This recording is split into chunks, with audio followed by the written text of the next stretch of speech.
Dans cette vidéo, nous allons travailler sur les puissances. Donc, comment fonctionnent les puissances? Nous allons voir ça par l'exemple. Si j'écris 3 fois 3, c'est un petit peu long à écrire, donc les mathématiciens se sont dit, vous savez, je l'ai souvent dit, les mathématiciens sont des feignants, ils veulent donc toujours simplifier leur écriture, et ils vont dire qu'il y a 2 3 qui sont multipliés entre eux, donc ils vont dire 3 au carré. Si j'écris 3 fois 3 fois 3, c'est de la même chose, j'ai 3 qui sont multipliés en 2, on va écrire 3 puissance 3, qui se dira 3 au cube.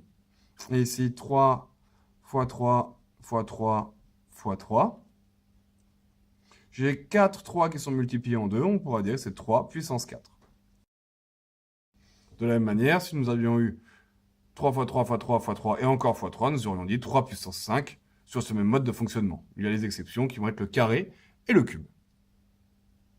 Donc, nous allons maintenant voir, lorsque l'on multiplie des nombres à une puissance, que se passe-t-il au niveau des puissances? Si je fais 3 fois 3, 3 puissance 3, fois 3 puissance 2. Ou non, nous allons faire 3 puissance 4 fois 3 puissance 2. Donc 3 puissance 4, c'est 3 fois 3 fois 3 fois 3. C'est bien ce que nous avions au-dessus, ici. Et 3 au carré, c'est 3 fois 3. C'est bien ce que nous avions juste ici.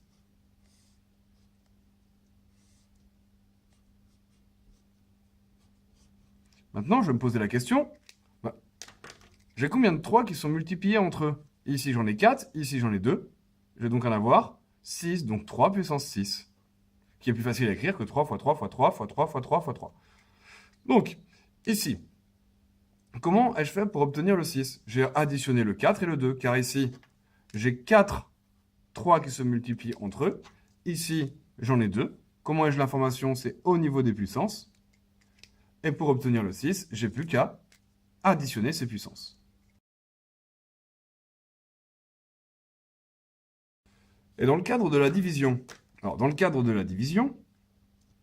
imaginons 3 puissance 4, le tout divisé par 3 au carré. Vous allez voir, ou vous avez déjà remarqué que dans les vidéos que je fais, je n'aime pas trop cette écriture du divisé sous cette forme-là. D'ailleurs, vous n'allez pas beaucoup le voir. J'aime mieux le mettre directement sous sa forme fractionnée, une division étant ni plus ni moins qu'une fraction, et écrire ça. 3 puissance 4 sur 3 au carré. Maintenant, 3 puissance 4, c'est 3 fois 3 fois 3 fois 3 sur 3 au cube, qui est 3 fois 3. Si je simplifie, comment vais-je procéder?